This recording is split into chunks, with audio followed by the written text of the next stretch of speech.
अय्यार नगर गांव में सूरज डूब चुका था। लोग डर के मारे अपने अपने घरों के दरवाजे बंद कर रहे थे। बुजुर्ग बच्चों को समझा रहे थे, बेटा गलती से भी घर की खिड़कियां या दरवाजे मत खोलना वरना मारे जाओगे। उसी समय राइस्टार अपना ऑफिस का काम खत्म करके गांव वापस आ रहा होता है। तभी उसकी माँ हाथ में डंडा लिए आती है और चिल्लाते हुए कहती है, राइस्टार बेटा, तुझे पता नहीं है कि आज अमावस्या की रात है? तो तूने इतनी देर क्यों लगा दी? चल जल्दी घर चल वरना वो आ जाएगी। राइस्टार बिना कुछ बोले चुपचाप अपनी माँ के पीछे घर की ओर चल पड़ा। रास्ते में चलते हुए उसने देखा कि लोग डर के मारे अपने घरों की खिड़कियां और दरवाजे बंद कर रहे थे। राइस्टार के दिल में अनेक सवाल जन्म ले चुके थे, लेकिन वह चुप रहा और अपनी माँ के पीछे पीछे चलता हुआ घर पहुंचा और अंदर जाकर सो गया। अगले दिन ऑफिस से आते समय राइस्टार घर जाने के बजाय सीधे अपने जिगरी दोस्त ज्ञान के घर गया और दरवाजे पर खड़ा होकर आवाज लगाने लगा। आवाज सुनते ही ज्ञान बाहर आया और बोलने लगा, क्या हुआ राइस्टार, क्यों गला फाड़ रहे हो? राइस्टार बोला, मुझे तुझसे कुछ जरूरी बात करनी है, जल्दी मेरे साथ चल। इतना सुनते ही ज्ञान बाइक पर बैठा और दोनों भाई बाइक लेकर अज्जू के ढाबे पर पहुंच गए। चाय की चुस्की लेते हुए ज्ञान बोला, जल्दी बोल, क्यों बुलाया है तूने मुझे? राइस्टार कमती आवाज में बोला, भाई यार, हमारे गांव में हर अमावस्या की रात को ऐसा क्या होता है कि लोग डर के मारे अपने घरों के दरवाजे बंद करके घरों में दुबक जाते हैं। ज्ञान कुछ बोल पाता उससे पहले ही अज्जू बोल पड़ा, हमारे गाँव के बड़े बड़ों का कहना है कि पास के जंगल में एक प्राचीन मंदिर है और वहाँ एक सुनहरी मूर्ति रखी रहती है और हर अमावस्या की रात को वह मूर्ति जीवित हो जाती है और पूरे गांव में घूमने लगती है और जो भी उसे देखता है, जहां उसके पास जाता है, वह भी उसी मूर्ति में बदल जाता है। ये सब सुनकर राइस्टार की जिज्ञासा और भी बढ़ जाती है और वह कहता है, क्यों ना आज शाम हम खुद चलकर देखें कि गांव वालों की बात में कितना सच है और कितना झूठ। अज्जू मना करता है और वह कहता है, नहीं नहीं, मैं नहीं जाना चाहता वहाँ, मेरे छोटे छोटे बच्चे हैं। लेकिन राइस्टार और ज्ञान के जिद करने पर आखिरकार अज्जू मान ही जाता है और जैसे ही अंधेरा गहराता है, तीनों दोस्त हाथ में डंडे लेकर उस मंदिर की ओर निकल पड़ते हैं। कुछ देर चलने के बाद तीनों उस मंदिर के पास पहुंच जाते हैं और सामने का नजारा देखकर तीनों सन्न रह जाते हैं। सामने वही मूर्ति रखी होती है और उसके अगल बगल ढेर सारा सोना होता है। सोना देखकर तीनों की आंखों में लालच जाग उठता है। राइस्टार कहता है, जाओ जाकर सारा सोना लूट लो। अज्जू और ज्ञान सीधे जाकर सोना लूटने लगते हैं। तभी एक जोरदार चीख के साथ वह मूर्ति गायब हो जाती है। यह सब देखकर राइस्टार डर जाता है और कहता है, सोने को छोड़ो और अपनी जान बचाकर भागो। तीनों भाई वहाँ से अपनी जान बचाकर गाँव लौट आते हैं। अगली सुबह जैसे ही राइस्टार अपनी ऑफिस के लिए बाइक से जा रहा होता है, तभी उसे रास्ते में बहुत भीड़ दिखाई देती है। राइस्टार बाइक रोकता है और पास जाकर देखने लगता है। सामने का नजारा देखकर उसके पैरों तले जमीन खिसक जाती है। सामने अज्जू उसी सुनहरी मूर्ति में बदला खड़ा होता है और उसके पास ही ढेर सारा सोना पड़ा होता है। राइस्टार वहीं घुटनों के बल गिर जाता है और अपने आप को कोसने लगता है।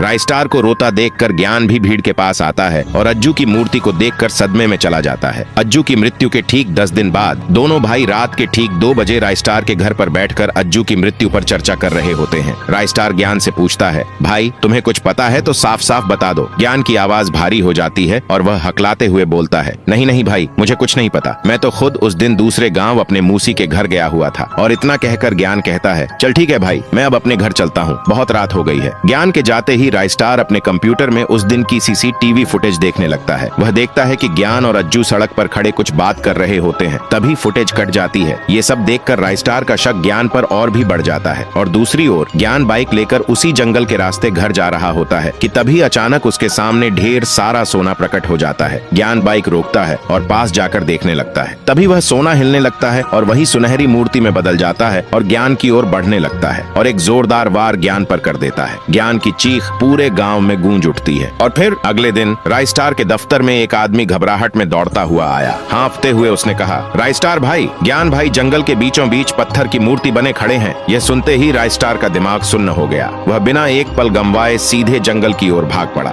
वहां पहुंचकर राइस्टार ने देखा कि ज्ञान अब पूरी तरह से एक सुनहरी मूर्ति में बदल चुका था। उस मूर्ति के चारों ओर ढेर सारा सोना बिखरा पड़ा था। राइस्टार की आंखों से आंसू बह निकले। वह रोते हुए बोला, भाई तुम मुझसे कुछ तो छुपा रहे थे भाई। उस दिन के बाद से राइस्टार ने अपना दफ्तर बंद कर दिया और ज्यादातर समय वह घर पर ही रहने लगा। एक दिन उसे मजबूरन दूसरे गाँव जाना पड़ा। उसने जाते जाते अपनी माँ से कहा, माँ रात होने से पहले मैं घर आ जाऊंगा, तुम दरवाजा बंद करके सो जाना। इतना कहकर राइस्टार वहां से चला गया। राइस्टार के जाते ही उसकी माँ ने दरवाजा बंद किया और अंदर जाकर सो गई। जैसे ही राइस्टार गांव के बाहर गया, वह मूर्ति फिर गांव में प्रकट हो गई और जीवित होकर लोगों को मूर्ति में बदलने लगी। तभी वह राइस्टार के घर के बाहर जाकर राइस्टार की आवाज निकालते हुए बोली, माँ मैं घर आ गया हूँ, दरवाजा खोलो। जैसे ही राइस्टार की माँ ने दरवाजा खोला और बाहर आई, उस मूर्ति ने कुछ मंत्र पढ़े और उसे उसे भी मूर्ति में बदल दिया। फिर वह हंसती हुई वहाँ से गायब हो गई। अगली सुबह जब राइस्टार घर आया तो दरवाजे पर अपनी माँ की मूर्ति देखकर दंग रह गया और रोते हुए बोला, क्यों ये मूर्ति मेरे ही पीछे पड़ी है? लगता है अभी मुझे ही इसका रहस्य सुलझाना होगा। और फिर जैसे ही अगली अमावस्या की रात आई, राइस्टार सीधे उस मंदिर के पास गया और गुस्से में घबराते हुए बोला, तू क्यों मेरा पीछा कर रही है और क्यों गांव वालों को मूर्ति में बदल रही है? ऐसा क्या बिगाड़ रखा है तेरा गांव वालों ने? तभी वह मूर्ति जीवित हो गई और रोते हुए अपनी कहानी सुनाने लगी। बहुत समय पहले मैं इसी गांव में रहती थी। मेरी एक बहुत बड़ी सोने की खदान थी। मैं दिन रात उसमें मेहनत करती और सोना निकालती, पर मेरे सोने पर गांव के सबसे खूंखार आदमी पुष्पा की नजर पड़ गई। उसने अपने लोगों के साथ योजना बनाकर मुझे मेरी ही खदान में मरवा दिया और सारे सोने पर कब्जा कर लिया। और पास खड़े गांव वालों में से